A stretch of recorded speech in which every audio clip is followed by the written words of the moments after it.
Good morning, everybody. What a wonderful day it is today. Look at the sun shining. I didn't think it was going to be nice. I looked at the weather yesterday. It said 1 degree. So I was like, fuck that. Now I'm out here. Well, you'll know if you watched episode 1. We learned how important it was to believe in ourselves. Now, we'll be taking that belief even further by learning about our capabilities, creating a plan, and testing it through action.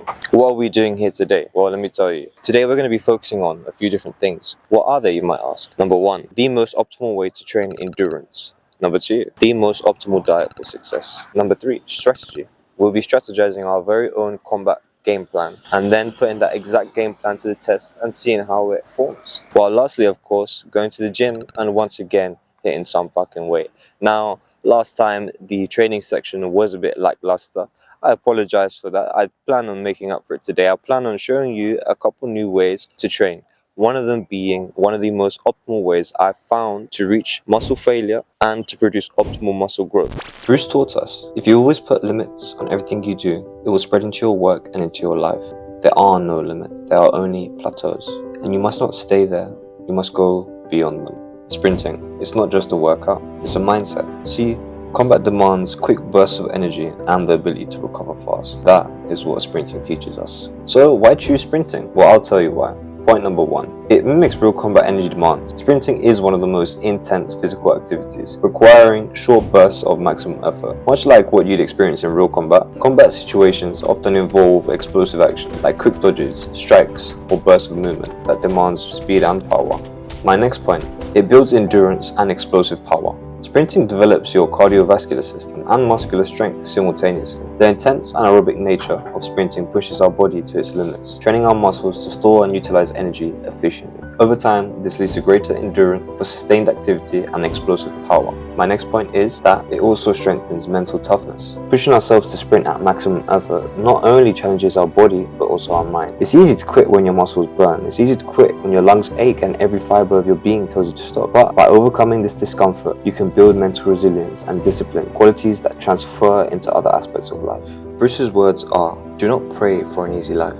Pray for the strength to endure a difficult one. That's what we're building here today. Strength that endures, the strength that doesn't stop. Also, sprinting mainly targets fast twitch muscle fibers, the ones mainly responsible for quick and powerful movements, like jumping or striking. These fibers are key for athletic performance and explosive strength, giving you that edge in any activity. And last but not least, it avoids joint damage. Unlike long distance running, which often involves repetitive stress on joints, sprinting is a short duration activity that reduces the cumulative impact on your joint. Sprinting encourages proper form and biomechanics, which can help protect your knees, hips, and ankles. That was a tough one, I will admit. I'm telling you, those last steps that you take at the end of your sprint, you're really 1v1 in your mind at that point. Your mind's fighting you to stop. And that's what we're really looking for. We're looking to keep battling our mind. Now, I'm not just sprinting for any old reason. I do believe that sprinting is one of the best ways to increase endurance. I'm sure I've already gone over this in the video. I also started sprinting in preparation for the dexterous demands of becoming a reggaetonero.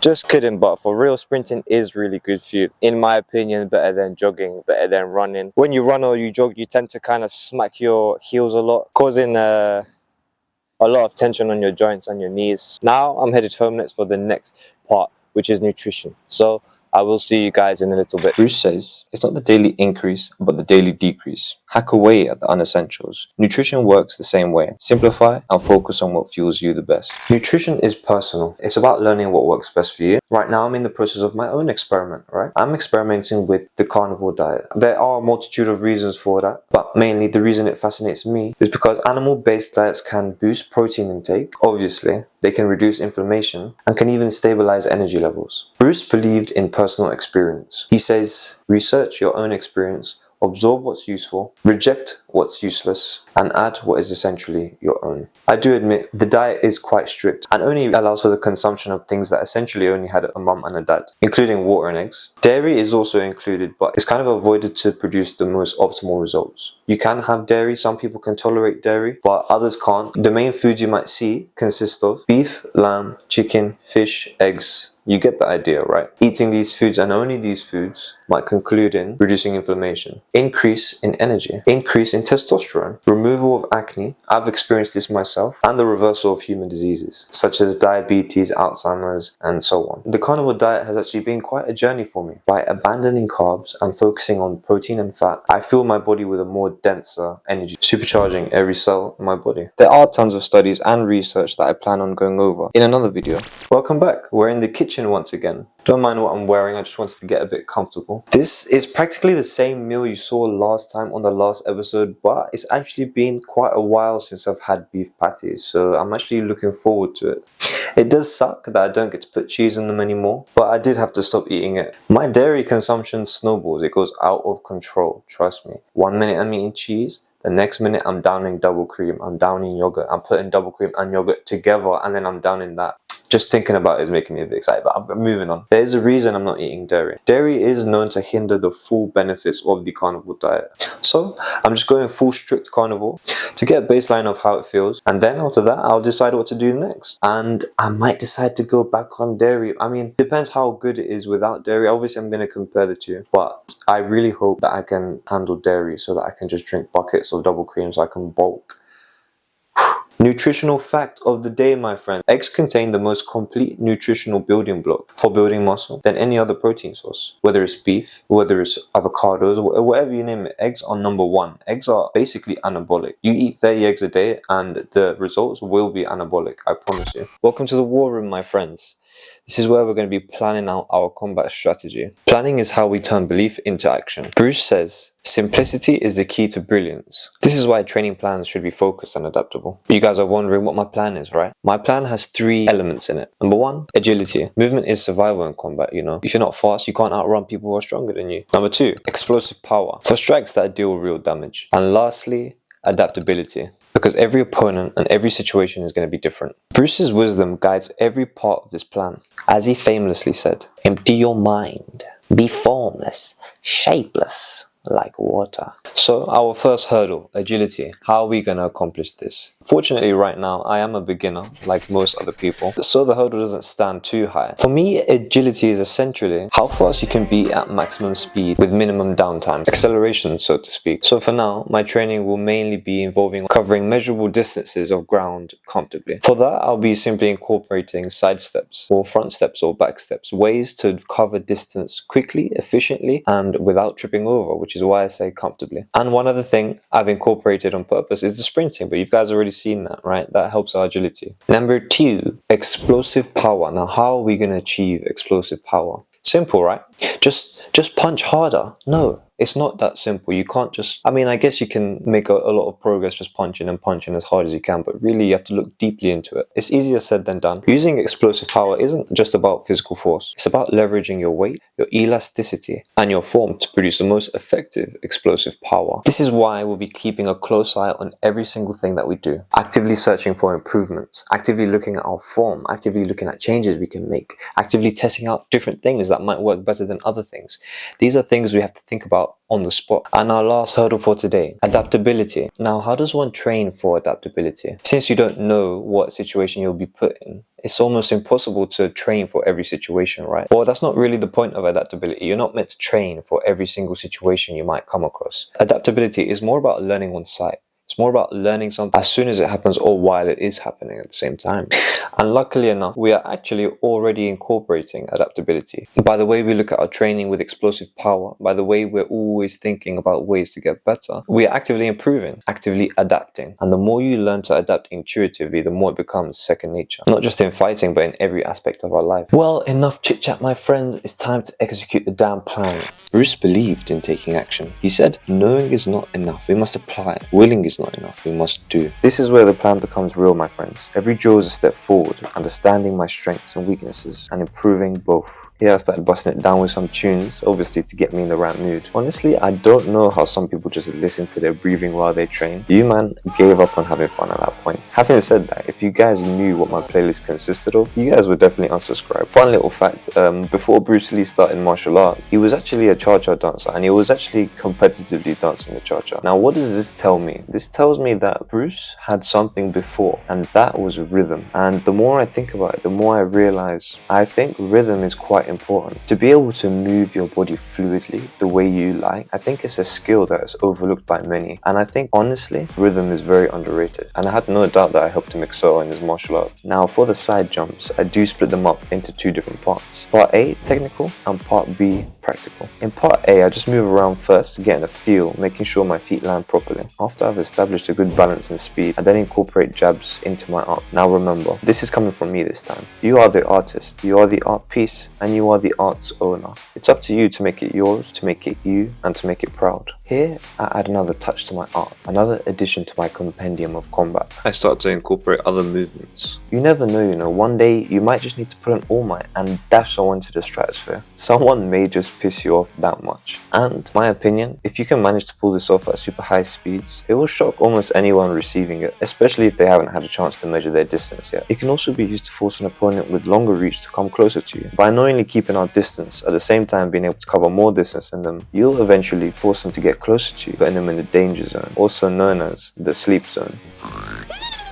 If that's what you're planning, of course. Now, usually shorter people are more dexterous than lengthy people, so I do think it's a way for us short kings to compete. If you haven't noticed already, I am extremely jealous of tall people, and a message to all you tall people out there: you didn't see nothing. This is the one thing we have, don't spoil it for me, man. Now onto the practical part of the video. As you can see here, I'm experimenting between two styles of jabs. Here's jab number one, the more common jab, where I extend my foot forward first, prioritizing momentum to generate speed and power. This jab is probably one of the most primarily used jabs. I'm not a boxing expert, in fact I'm not even a novice, but this jab is the one I've heard of the most. Obviously the formula is great. It's difficult to think of a more efficient way to deal substantial amounts of damage while retaining high speeds. It also has more range since you can step into a jab. I'm obviously going to keep this into my array of combat techniques, my combat compendium if you will. It will definitely come in handy when needing to be far. Not only that, but I know it has more untapped potential that I have yet to understand. And jab number two, where I place one foot after another, stepping forward into my house and then going to bed. Just joking. It's where both of my feet are stationary and I'm using my lower body to whip my jab back,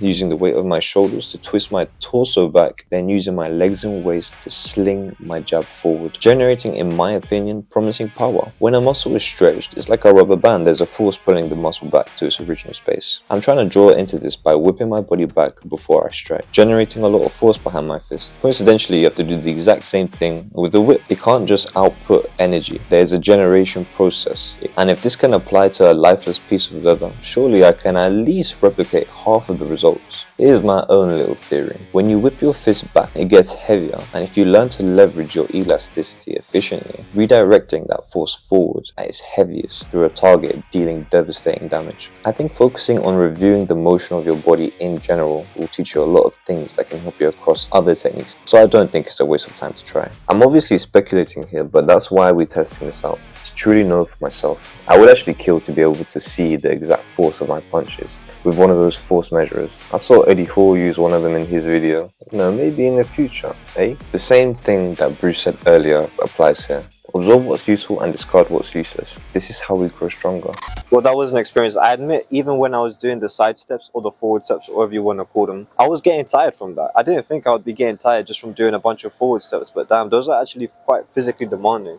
Especially the lower you go. I found that the lower you go, the more stable you are. At the same time, because you're always kind of like in a half squat, there's always like tension in your legs, but that just means I gotta get stronger, right? That just means I'm too weak for now. Can't even handle a couple side steps. Come on, David, man. Hopefully I've been helpful to you guys. Obviously you can see I'm a beginner. I'm not an expert. You can see me fumbling around with the bag and stuff. I hope the one thing you can take away from this is that sometimes you don't need to look for other people for advice. Sometimes you just need to look within. One of you might be worried about starting something without knowing it in the first place. That's how you start it. You first learn about it, right? You first get it wrong. So don't be afraid to start something. Get it wrong so you can get it right.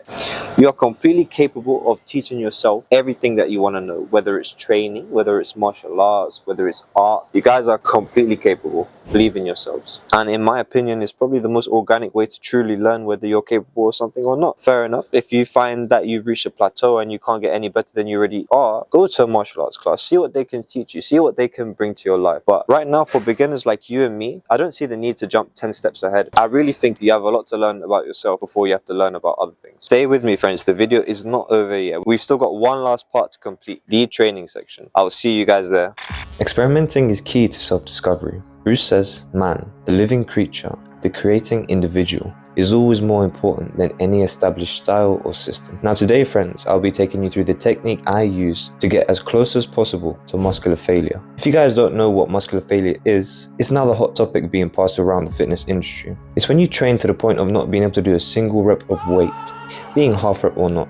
After being inspired by Mike Messner's training methods, I decided to try something. I call these super slow-mo reps. Here are some benefits that I found. Benefit number 1, it builds control and focus. Controlling these reps slowly can require a lot of focus so that you can stay on tempo and moving the weight smoothly. It is tough. My next point, it increases time under tension. Super slow reps basically maximizes the time under tension, which is believed to increase all stats around. You are literally increasing the time that your muscles are under tension drastically. The more time under tension, the more harder your muscles work, recruiting more and more muscle fibers as you deny them their rest. My next point, teaches humility through discipline. Obviously in the gym, it's a weird look to be doing outlandish reps, but you gotta remember the only opinion you guys should be worried about is your own opinion and the opinions of other people that you love. Doing weird things in general can condition you to not worry about what others might think. My next point, reaches muscular failure fast. That is the point. Now I've tried many different styles of sets, yet this one here is the one that pushes me the furthest to failure. I legit start hyperventilating towards the end of my set just to be able to supply my muscles with enough oxygen. I've never ever had my muscles demand so much from me, or my cardiovascular system. The other day I was doing chest, I finished the set and I was having what I think was a minor adrenaline rush towards the end. I was tearing up, I felt amazing. To me, this is a great sign. The fact that my muscles can demand so much. Obviously don't do these type of sets on the bench press unless you have a sturdy spotter behind you, or you'll get crushed under the bar.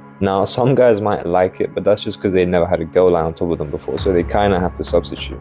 It's fine, we listen and we don't judge. Testing ideas and learning from them builds belief. As Bruce said, the truth cannot be structured or confined. It is fluid, and that is how I approach every workout. I don't count reps, I just go until I can't anymore. I used to actually subconsciously count my reps, but now I've realized that I don't even do that. I just listen to my music. But honestly, for me, out of every variation I've tried, this is currently what sucks the most life out of my muscles the fastest. And muscle failure is the #1 goal when it comes to growing muscle, don't forget. This is a technique that I believe will produce results. Only time will tell. Well, Bruce Lee's teachings remind us that strength is created, it's not given, begins with belief, grows through action, and flows with adaptability. Well guys, it's been a great video. I had a lot of fun. It's time to say goodbye for this one.